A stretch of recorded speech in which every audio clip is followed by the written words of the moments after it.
Hello class 10, कैसे हैं आप सब। Welcome to the day 4 of 14 days 14 chapter series of the 10 questions that matter. So आज हम लोग करने वाले हैं क्वाड्रेटिक इक्वेशंस के क्वेश्चंस। ठीक है, तो चलिए स्टार्ट करते हैं अपने पहले क्वेश्चंस के साथ। तो हमारा पहला क्वेश्चन है, which of the following equations is a quadratic equation. ठीक है, इनमें से कौन सा इक्वेशन जो है क्वाड्रेटिक इक्वेशन है। तो क्वाड्रेटिक इक्वेशन का क्या फॉर्म होता है, ax square plus B X plus C. इनकी डिग्री 2 होनी चाहिए। ठीक है, आप इसको ध्यान से देखोगे तो ये क्यूबिक है। ठीक है, ये x प्लस 1 x माइनस 1 ये हो जाएगा एक्स स्क्वायर माइनस 1, ये हो जाएगा x प्लस 1 का होल स्क्वायर। तो एक्स स्क्वायर एक इधर है, एक्स स्क्वायर एक इधर होगा, कट जाएगा, डिग्री 2 बचेगा नहीं। आप इसको देखो, इसको देखो। ठीक है, इधर देखो x प्लस रूट एक्स। ठीक है, और ये बचा, और इधर क्या है, एक्स स्क्वायर एक इधर है, इधर भी एक एक्स स्क्वायर आएगा, ये कट जाएगा, इधर भी एक्स स्क्वायर की पावर नहीं बचेगी। तो ओनली ऑप्शन जहां पर एक्स स्क्वायर की पावर बचेगी वो है यहाँ, तो ऑप्शन बी। ठीक है, अब ये है, ठीक है, x upon 12 minus 3 upon X is equal to 0, then the values of x are. सीधा क्या करना है, क्रॉस मल्टीप्लाई करना है। ठीक है, क्या हो जाएगा, X square minus 36 is equal to 0। इसको सॉल्व कर लो, ऑप्शन आपके पास है। The roots of the quadratic equation X square plus X minus P into P plus 1 is equal to 0। इसका रूट्स निकालना है। ठीक है, तो आप फैक्टराइजेशन मेथड से निकाल लो या तो फिर डिस्क्रिमिनेंट निकाल कर लो। ठीक है कि नहीं, B square minus 4ac। Roots कैसे निकालते थे, alpha beta minus B plus minus B square minus 4ac upon 2a। ये फॉर्मूला तो आपको याद होना चाहिए। ठीक है, तो नेक्स्ट क्वेश्चन की तरफ चलते हैं। The quadratic equation whose roots are 7 and 1/7। अब आपके पास रूट दिया हुआ है, आपको रूट दिया हुआ है, तो उससे क्वाड्रेटिक इक्वेशंस कैसे लिखते हैं, ये हम लोगों ने पॉलिनोमियल में भी देखा है। ठीक है, पॉलिनोमियल चैप्टर में भी हम लोगों ने देखा है कैसे क्वाड्रेटिक इक्वेशंस हम लोग लिखते थे। तो कैसे लिखा जाता था, अगर रूट्स दिया हुआ है तो x square minus alpha plus beta जो कि सम ऑफ जीरोज या रूट्स है, प्लस अल्फा बीटा जो कि सम ऑफ प्रोडक्ट ऑफ जीरोज या रूट्स होता है। ठीक है, इज इक्वल टू 0। तो अल्फा मुझे दिया हुआ है 7, बीटा मुझे दिया हुआ है 1/7, बस पुट कर दीजिए, आंसर आ जाएगा। नेक्स्ट क्वेश्चन है हमारा, द क्वाड्रेटिक इक्वेशन, सेकेंड, हाँ सही है ना, ठीक है। Express the equation x upon x minus 2 upon x minus 3 plus x minus 4 upon x minus 5 is equal to 10 upon 3 as a quadratic equation in the standard form, hence find the roots of the equation so formed। जब भी standard form की बात करें ना, जब भी standard form की बात करें तो किस फॉर्म में लिखना है, X square plus B X plus C is equal to 0। आपको इस फॉर्म में क्वाड्रेटिक इक्वेशन को लिखना है जब भी स्टैंडर्ड फॉर्म की बात कर रहा हो। और इस फॉर्म में लिखने के बाद, ठीक है, ये इधर जाएगा, ये इधर जाएगा, ये दोनों आपस में मल्टीप्लाई होंगे। ठीक है, इनको सॉल्व कर लो, आपको इस फॉर्म में लेकर आना है, इसके बाद इनकी रूट्स निकालनी है। ठीक है, आसान सा क्वेश्चन है, घबराओ मत, आपको जो करना है बस वही करो। ये इधर जाएगा, ये इधर जाएगा, मल्टीप्लाई होगा, क्या होगा, ये x minus 2 upon X minus 3 plus X minus 4 upon X minus 5 is equal to 10 upon 3। इसको हम लोग कैसे लिखेंगे, x minus 2 into X minus 5 plus X minus 4 to X minus 3 upon X minus 3 into X minus 5 into 10/3। बस इसी equation को solve करना है। सेम चीज यहाँ भी है, सेम रिपीट करना है, सेम क्वेश्चंस सेम कॉन्सेप्ट पर पूछा गया है। नेक्स्ट क्वेश्चन क्या है? The quadratic equation X square plus x plus 1 is equal to 0 has dash roots, real and equal, real and distinct, irrational और नॉट रियल। तब ये कैसे पता करते हैं हम लोग कि हमारा जो रूट्स है सॉरी, हमारा जो रूट्स है वो रियल है, नॉन रियल है, इक्वल है, डिस्टिंक्ट है, क्या है? तो उसके लिए हम लोगों ने कॉन्सेप्ट पढ़ रखा है क्या, डिस्क्रिमिनेंट का। उससे हम लोग पता करते हैं कि भाई हमारा जो इक्वेशन है, हमारा जो इक्वेशन है वो उसमें जो रूट्स आने वाले हैं वो रियल है या इक्वल है या फिर नॉन रियल है। तो उसके लिए क्राइटेरिया था कि भैया जो डिस्क्रिमिनेंट होता है वो क्या होता है, बी स्क्वायर माइनस 4ac, इसको हम लोग डी से डिनोट करते हैं। ठीक है, ये अगर ग्रेटर देन 0 है तो ये क्या होता है, रियल एंड डिस्टिंक्ट, मतलब कि अलग अलग होगा, दो रूट अलग अलग होंगे। ठीक है, अगर ये इक्वल टू 0 है तो रियल एंड इक्वल, मतलब दो रूट तो होंगे लेकिन दोनों रूट इक्वल हो जाएंगे। अगर ये लेस देन 0 है तो ये क्या होगा, नॉट रियल। अब आपको ये निकालना है यहाँ से बी स्क्वायर माइनस 4ac। ठीक है, उस वहां से आपको पता करना है कि भाई ग्रेटर देन 0, इक्वल टू 0 या लेस देन 0 है। उसके according real and equal, real and distinct, not real और इरेशनल नंबर देखना है। ठीक है, बहुत ही सिंपल सा है। नेक्स्ट है असर्शन एंड रीजन का एक क्वेश्चन है। ठीक है, if the graph of a polynomial touches X axis at only one point then the polynomial can not be a quadratic polynomial. क्या बोल रहा है कि अगर कोई ग्राफ है, ठीक है, if the graph of a polynomial touches x axis at only one point then the polynomial cannot be a quadratic polynomial। अगर कोई क्वाड्रेटिक पॉलिनोमियल है तो वो उसकी ग्राफ कैसा होती है, ऐसी होती है। अब ये जहां पर भी कट करेगी, ठीक है, वो उसका रूट्स या 0 हो जाएगा, है कि नहीं? जहां पर भी एक्स एक्सिस को कट करेगी, अगर मान लो कि ऐसा कट करी है तो दो रियल रूट्स आ जाएंगे। लेकिन ऐसा भी हो सकता है कि ये जस्ट टच कर कर वापस चली जाए।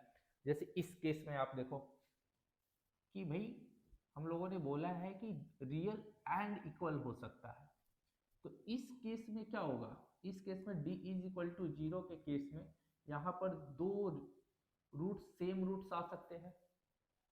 ठीक है, तो इसका मतलब कि क्वाड्रेटिक पॉलिनोमियल में, ठीक है, जस्ट टच कर कर चली जाए अगर, ठीक है, तो वो क्वाड्रेटिक पॉलिनोमियल हो सकती है। ग्राफ तो वही है, जस्ट ऐसा ग्राफ अपवर्ड ग्राफ होता है, यू ग्राफ क्वाड्रेटिक पॉलिनोमियल का, वो यहाँ से भी जा सकता है, इधर भी जा सकता है, नीचे से भी जा सकता है। ठीक है, तो असर्शन तो गलत है।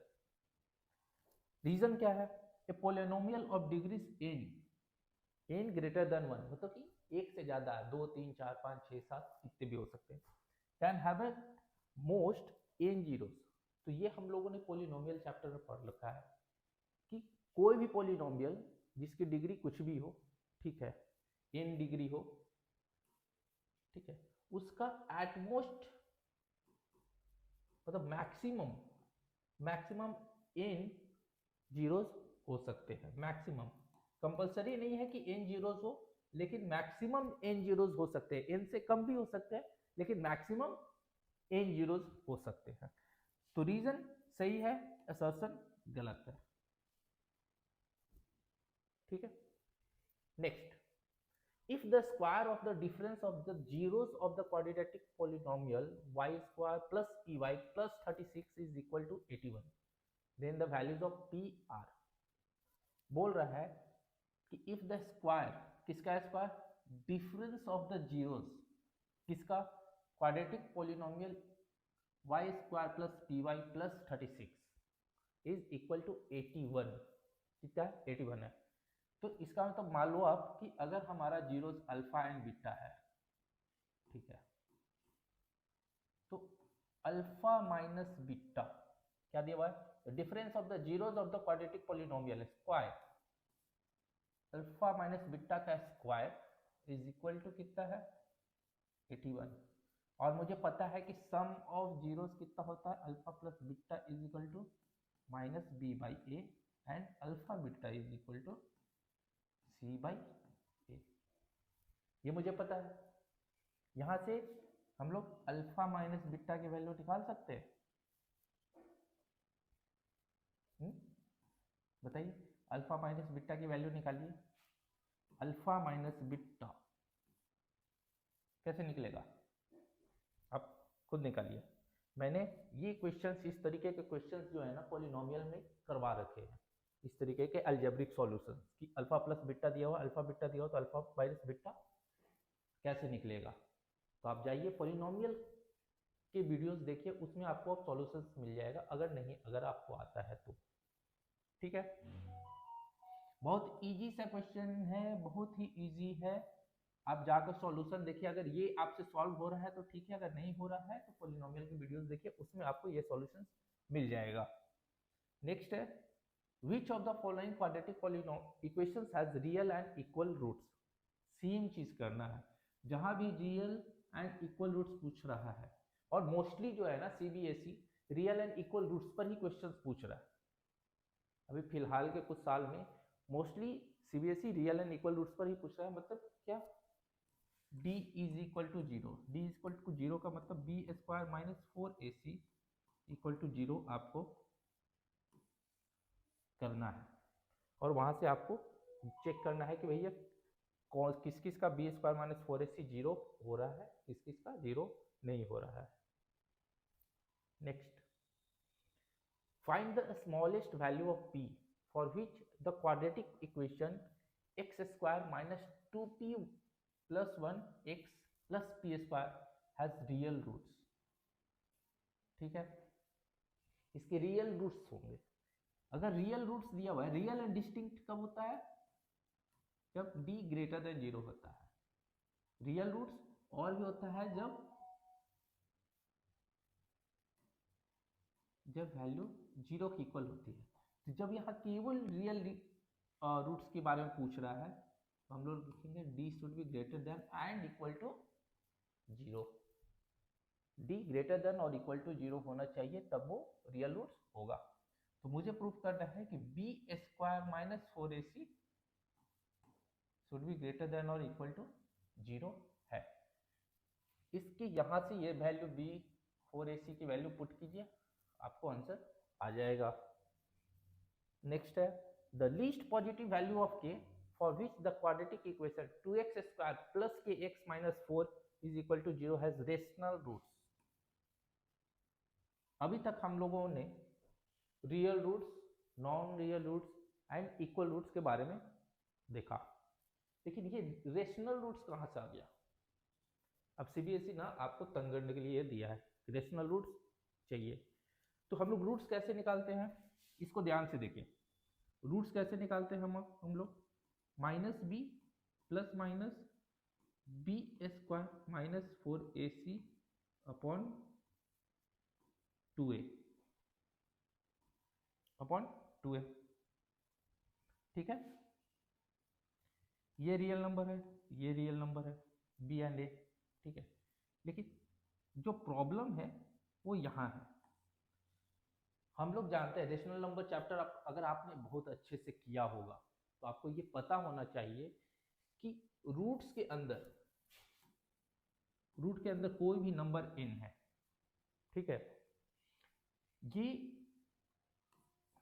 ये रेशनल तभी हो सकता है, ये रेशनल कब होगा, जब n जो है परफेक्ट स्क्वायर हो, कब हो, एक परफेक्ट स्क्वायर हो, जैसे 4, 9, ठीक है।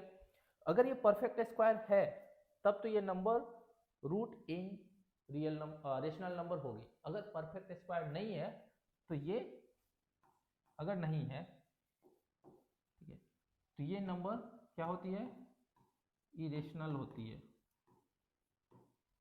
आप कोई भी नंबर चेक कर लो, √2, √3, √5, √6, √7, √8, ठीक है, ये सारे नंबर जो है ना इरेशनल है।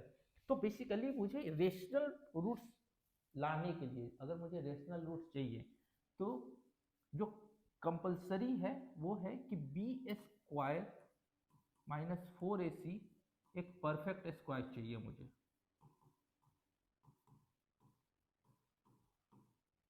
क्या चाहिए, एक परफेक्ट स्क्वायर होना चाहिए। अब b² माइनस 4ac यहाँ पर क्या है, b है हमारा k² माइनस 4 इंटू ए कितना है 2 एंड c कितना है -4, ठीक है, ये हमारा। अब इस चीज को मुझे करना है परफेक्ट स्क्वायर, ये कितना होगा 32। इसका मतलब 32 में k² कौन सी ऐसी छोटी वैल्यू जोड़ी जाए जो इसको परफेक्ट स्क्वायर बना दे। तो 32 के नियर बाई कौन सा परफेक्ट स्क्वायर है, 36 है कि नहीं, 32 के नियर बाई कौन सा परफेक्ट स्क्वायर है, 36। अगर इसको 36 बनाना है, ठीक है, तो यहाँ k² की जगह पर कितना कौन सा वैल्यू पुट करना होगा, 4। तो अगर k² 4 है तो k इक्वल टू क्या हो जाएगा, +-2। तो आप देखो कि ऑप्शन में +-2 भी ऑप्शन है, ऑप्शन जो आपको दिया हुआ है उसमें +-2 भी दिया हुआ है, लेकिन ये सही आंसर नहीं है। यहां पर आप देखो क्या पूछा गया है, द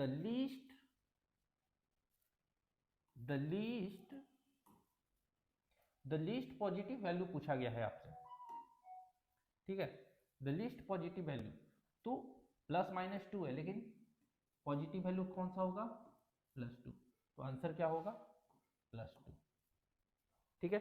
ये बहुत इंपॉर्टेंट था आपके लिए। चलते हैं नेक्स्ट क्वेश्चन की तरफ। Find the value of p for which the quadratic equation 2p + 1x² - 7p + 2x + 7p - 3 is equal to 0 has equal roots. Also find these roots. इन सारे क्वेश्चंस में आप देखो इक्वल रूट्स की बात कर रहा है, ठीक है। जब भी इक्वल रूट्स निकालना हो तो हम लोग क्या करते हैं, इक्वल रूट्स का क्राइटेरिया क्या है, कंडीशंस क्या है इक्वल रूट्स का।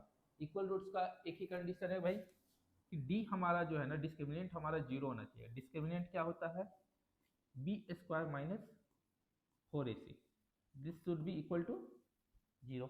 b² माइनस 4ac, सब में b² माइनस 4ac इक्वल करना है 0 के, बस और कुछ नहीं।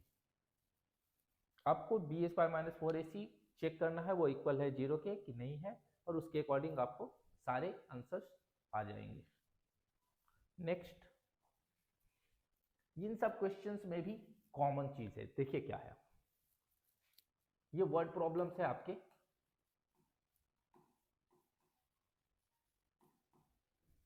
Find 2 consecutive odd numbers sum of whose squares is 650। 2 consecutive odd numbers क्या होगा, अगर एक नंबर x हम लोग मानते हैं, ठीक है, लेते हैं, सेकेंड ऑड नंबर कब आएगा, x+1 या x+2, हर सेकेंड नंबर ऑड हो जाएगा, तो x+2। अब इनका सम करना है स्क्वायर का, तो x² प्लस x+2 का होल स्क्वायर कितना दिया हुआ है 650, इसको सॉल्व करना है। सेकेंड क्वेश्चन क्या है, the sum of the areas of 2 squares is 52। मुझे सम दिया हुआ है उनके एरिया का, पेरीमीटर दिया हुआ है, the difference of their perimeter is 8 centimetre, ठीक है, 2 स्क्वायर है, ठीक है, दोनों स्क्वायर का एरिया का सम है मेरे पास 52, उनका जो पेरीमीटर है, पेरीमीटर क्या होता है, ये स्क्वायर है, ये जो आउटर बाउंड्री जो है ये कितनी है, आउटर बाउंड्री, ठीक है, ये होता है पेरीमीटर। तो पेरीमीटर का डिफरेंस कितना दिया हुआ है, 8 सेंटीमीटर। मान लीजिए कि मेरे पास दो स्क्वायर है, ठीक है, एक एक्स है वाई है, ठीक है, एक की साइड एक्स है एक की साइड वाई है, तो क्या हो जाएगा पेरीमीटर 4x एंड इसका हो जाएगा 4y। मान लो आपकी डिफरेंस कितनी होगी 8, x माइनस वाई कितनी हो जाएगी 2, तो x इज इक्वल टू कितनी हो जाएगी y प्लस 2, ठीक है। अब एरिया का सम दिया हुआ है, तो मान लो कि इसकी एरिया कितनी हो जाएगी एक्स स्क्वायर, इसकी एरिया कितनी हो जाएगी वाई स्क्वायर। एक्स में वाई की वैल्यू पुट कर देते, एक्स की वैल्यू पुट कर देते वाई प्लस 2, वाई प्लस 2 का होल स्क्वायर क्या हो जाएगा y प्लस 2 का whole square plus Y square is equal to 52। बस इस इक्वेशन को सॉल्व करना है। सेम चीज लगभग इसमें भी है, the sum of two numbers is 15। मान लो आपके दो नंबर है x एंड y, x तो इनके सम कितने हैं 15। अगर एक को दूसरे के फॉर्म में लिखना हो तो क्या लिख सकते हैं, x is equal to 15 minus y. If the sum of their reciprocal is 3 by 10, मतलब 1 by x plus 1 by y is equal to 3 by 10। अब x में x की वैल्यू पुट कर देते हैं 15 अपन y, 15 माइनस y, और सेम इक्वेशंस आपको आ जाएगा। नेक्स्ट, ये भी वर्ड प्रॉब्लम है। ये बेसिकली तीनों जो है ना, आप ध्यान से देखो, एक ही प्रॉब्लम है, एक ही प्रॉब्लम को अलग अलग वर्ड्स में पूछा गया है। किसी में ट्रेन से पूछा गया है, किसी में पर्सन को लेकर पूछा गया है, किसी में फ्लाइट को लेकर पूछा गया है। और ये ऐसे ही क्वेश्चंस आने के चांसेस है, ये सेम क्वेश्चंस रिपीट होने के चांसेस भी है बोर्ड में आपके, तो इनको तो आप कर ही लेना बहुत ही अच्छे से। वैसे आपको जितने भी क्वेश्चंस मैं करवा रहा हूँ वो उनको आप बहुत ही अच्छे से कर कर जाओ, उनके कॉन्सेप्ट समझ कर जाओ कि उनके कॉन्सेप्ट में होते क्या है, वो अगर सिमिलर क्वेश्चंस आए तो उनको कैसे करना है। यहाँ पर क्वेश्चंस को नहीं रटना है, ना ही सॉल्यूशंस को रटना है, प्रोसीजर समझना है कि कोई भी क्वेश्चंस कैसे सॉल्व हो रहा है, क्या दिया हुआ है और उसके बेसिस पर क्या सॉल्यूशन निकालना है, कौन से फॉर्मूला निकालने हैं, कौन से कॉन्सेप्ट को लगाना है, ठीक है। तो बेसिकली आते हैं इस पर,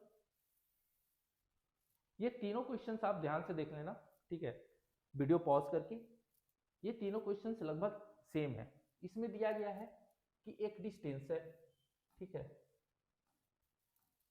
एक डिस्टेंस है x, इस x डिस्टेंस को कवर करने में ना कोई पर्सन एक स्पीड से जाता है, ठीक है। तो बोला जा रहा है कि अगर आप उस स्पीड से जो पहले जो गए थे, जिस स्पीड से, उस स्पीड से आप 8 किलोमीटर पर आवर की स्पीड से और ज़्यादा जाते तो आप कम डिस्टेंस में कम टाइम पर पहुंच जाते, या फिर कम पर जाते तो ज़्यादा टाइम पर पहुंचते, ठीक है। तो ये डिफरेंसेस दिया हुआ है। जैसे एक क्वेश्चन में दिखलाता हूँ कि कैसे सॉल्व होता है। A train travels a distance of 480 kilometre at a uniform speed, ठीक है। डिस्टेंस कितनी है हमारी 480 किलोमीटर, ठीक है। मान लेते हैं if the speed had been 8 kilometre per hour less, 8 kilometre per our की स्पीड से कम से गए होते, then it would have taken 3 hours more। अगर 8 किलोमीटर पर आवर की स्पीड कम होता 3 घंटे और ज्यादा समय लगते कवर करने में, ठीक है। अगर जो पहले गया था उससे अगर 8 किलोमीटर पहले, अगर मान लो कि 40 की स्पीड से गया, ठीक है, अगर 40 की स्पीड से नहीं जाकर 32 की स्पीड से गया होता मैं, तो मुझे 8 घंटे और लगते। Then it would have taken 3 hours more to cover the same distance। Then find the speed of the train। इसमें भी है find the speed, इसमें भी क्या है find the original duration। अच्छा, इसमें तो टाइम पूछा है आपको, ठीक है। इसको स्पीड निकालने के बाद आपको टाइम भी निकालना पड़ेगा। तो इसको कैसे करेंगे, तो आप देखो, मान लो कि पहले जो है ना हम लोग, हमारी स्पीड क्या थी, स्पीड थी x किलोमीटर पर आवर, ठीक है। डिस्टेंस है 480, स्पीड हमारी x किलोमीटर पर आवर, तो कितनी टाइम लगेगी 480 अपॉन x, इतने आवर लगेंगे कवर करने में। सेकेंड कंडीशन है मुझे मेरा कि if the speed had been 8 kilometre per hour less, ठीक है, अब 8 किलोमीटर पर आवर हम लोग स्पीड कम कर देते हैं। नाउ स्पीड हमारा कितना है सेकेंड केस में x माइनस 8, कितना x माइनस 8, तो अब टाइम क्या लगेगा मुझे, टाइम लगेगा मुझे 480 अपॉन x माइनस 8, ठीक है। तो अब दिया हुआ है कि ये जो टाइम है ना, तो दोनों का डिफरेंस कितना होगा 3 घंटे का, कितने का 3 आवर्स का, मतलब 480 अपॉन x, ठीक है, minus 480 upon x minus 8 should be equal to 3, ये होना चाहिए। बस इसी को सॉल्व करना है, सेम चीज इसमें भी करना है, सेम चीज इसमें भी करना है आपको, ठीक है, सेम प्रोसीजर आपको रिपीट करना है, सेम चीज, बस आपको डिस्टेंस चेंज कर देना है, ये डिफरेंस जो है स्पीड का उसको कम हो रहा है ज्यादा हो रहा है उसके हिसाब से आपको वहां पर प्लेस कर देना है, ठीक है। तो मूव करते हैं नेक्स्ट क्वेश्चन पर, ठीक है। अब ये देखते हैं,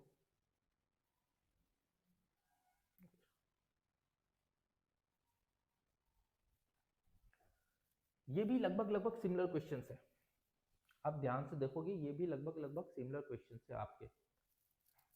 फर्स्ट क्वेश्चन है the sides of a right triangle are such that the longest side is 4 metre more than the shortest side and the third side is 2 metre less than the longest side. एक एक right angle triangle है, ठीक है, hypotenuse जो है वो हमेशा longest होता है कि नहीं, और ये मान लेते हैं शॉर्टेस्ट है हमारा, इसको मान लेते हैं x है, ठीक है।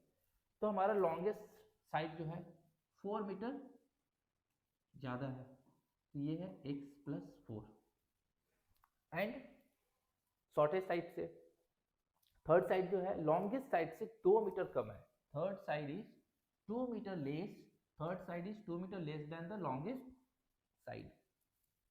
बड़े वाले साइड, बड़ा वाला साइड कौन सा है x प्लस 4 हाइपोटेन्यूज, इससे 2 मीटर कम है, ये कितना है x प्लस 4 माइनस 2, कितना हुआ x प्लस 2, ठीक है, ये x हुआ, ये x प्लस 2 हुआ, ये x प्लस 4 हुआ। देन क्या पूछ रहा है find the length of each side of the triangle. अब तीनों साइड का लेंथ उससे पूछा गया है, इसको कैसे करेंगे हम लोग, लगाएंगे क्या पाइथागोरस थ्योरम। पाइथागोरस थ्योरम कैसे लगेगा, x square plus x plus 2 का whole square equal to hypotenuse square x plus 4 का होल स्क्वायर। बस इसको सॉल्व करना है, आपको आंसर आ जाएगा। सेम चीज इसमें भी है लगभग, a 2-digit number is 7 times the sum of its digit and 2 more than 5 times the product of its digit। Digit कैसे लिखते हैं हम लोग डिजिट कैसे लिखते हैं, अगर मान लें कि x एंड y इनके डिजिट है, ठीक है, तो डिजिट कैसे लिखेंगे, ऐसा कुछ 2 digit number 10x plus y है कि नहीं। तो केस 1 मुझे क्या बोल रहा है कि a 2 digit number is 7 times the sum of its digit, ये जो डिजिट जो है ये 7 टाइम्स है अपने डिजिट के सम से, मतलब इक्वेशन 1 ये हुआ। सेकेंड क्या पूछ रहा है and the number is 2 more than 5 times the products of digit, equation 2 क्या हो जाएगा same number 10x plus y जो है, ठीक है, आपको 2 more than 5 times the product, 2 more than 2 plus 5 times xy, आपको ये सॉल्व करना है, ठीक है, यहां से x को या y को एक दूसरे के फॉर्म में लिखना है और उसको वैल्यू यहाँ पर पुट कर देना है, ठीक है, बहुत ही सिंपल सा सॉल्यूशन है, कोई टेंशन नहीं लेना है, आप करो, अगर आपसे नहीं होता है तो आप मुझे कमेंट में बताओ, ठीक है। इसके बाद क्या है, इसके बाद है आपका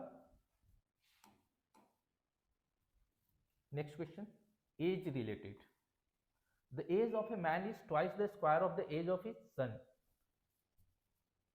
एक आदमी का एज जो है ना, उसके बेटे के एज से ट्वाइस ज्यादा है, किसके, उसके स्क्वायर से, ठीक है। अगर मान लेते हैं, ठीक है, ये देखते हैं, ये फादर है, ये सन है, ठीक है। तो सन का एज अगर x है तो फादर का एज कितना हो जाएगा, ट्वाइस ऑफ एक्स स्क्वायर। क्या हो जाएगा, ट्वाइस ऑफ एक्स स्क्वायर। 8 साल बाद सेकेंड केस देखते हैं, 8 years hence the age of the man will be 4 years more than 3 times the age of his son। 8 साल बाद क्या हो जाएगा भाई, 8 साल बाद फादर एंड सन, 8 साल बाद फादर का एज कितना हो जाएगा, +8, एंड सन का एज x +8 हो जाएगा, ठीक है। The age of the man will be 4 years more than 3 times the age of his son. इसका मतलब है कि 3 times +4, ये एक इक्वेशन, ये दूसरा इक्वेशन। इस इक्वेशन को सॉल्व करना है, आपको आंसर आ जाएगा। अब ये है लास्ट, ठीक है, ये है आपका केस स्टडी, ठीक है। इसमें पूछ रहा है कि एक rectangular floor area can be completely tiled with 200 square tiles if the side length of each tile is increased by 1 unit. 1 unit से बढ़ा दिया जाए, it would take only 128 tiles to cover the floor. केवल 128 tiles ही लगेंगे, पहले 200 tiles लग रहे थे। अगर टाइल्स का साइज जो है उसके साइड्स को 1 मीटर से बढ़ा दिया जाए तो 128 ही लगेगा, ठीक है। तो यहां से मान लो आप कि टाइल्स का जो है ना, टाइल्स का साइड x है, ठीक है। तो टाइल्स का एरिया कितना हो जाएगा, x स्क्वायर। तो मुझे 200 स्क्वायर टाइल्स लग रहे हैं, ठीक है, 200 टाइल्स स्क्वायर टाइल्स लग रहे हैं। तो टोटल एरिया मतलब कितना हो गया है, टोटल एरिया कितना होगा, 200 इंटू एक्स स्क्वायर, ये टोटल एरिया होगा, ठीक है। अगर 1 यूनिट से बढ़ा दिया गया, अगर नाउ हम लोग टाइल के साइज को बढ़ाते हैं 1 यूनिट से, तो 1 यूनिट से बढ़ाने पर क्या हो जाएगा, x + 1। तो अब कितना लग रहा है, 128। इसका मतलब क्या है, हमारे पास एरिया कितना है, एरिया है हमारा 200 एक्स स्क्वायर। टाइल का साइज अब कितना हो गया है, x + 1, ठीक है। तो अब नंबर ऑफ टाइल्स कितने लगने चाहिए मुझे, एरिया, ठीक है, अपॉन एरिया ऑफ टाइल्स। तो आप क्या करोगे, 200 एक्स स्क्वायर अपॉन x + 1 का होल स्क्वायर, ये कितना दिया हुआ है, 128। तो ये हमारा आ गया है क्वाड्रेटिक इक्वेशन, ठीक है। तो ये फर्स्ट में पूछ रहा है कि क्वाड्रेटिक इक्वेशन फॉर्म करना है, ये होगा क्वाड्रेटिक इक्वेशन। सेकेंड बोल रहा है कि right the corresponding quadratic equation in standard form. Standard form क्या होता है, ax² + bx + c = 0। इस फॉर्म में आपको लिखना है, ठीक है। दे साइड ऑफ द टाइल को फैक्टराइजेशन मेथड से, और सेकेंड में यूजिंग क्वाड्रेटिक फॉर्मूला निकालना है। क्वाड्रेटिक फॉर्मूला कौन सा, ये -b ± b² - 4ac/2a, ठीक है। तो आज के लिए इतना ही था, कल हम लोग नेक्स्ट चैप्टर के साथ मिलेंगे। तब तक के लिए पढ़ते रहिए, सीखते रहिए।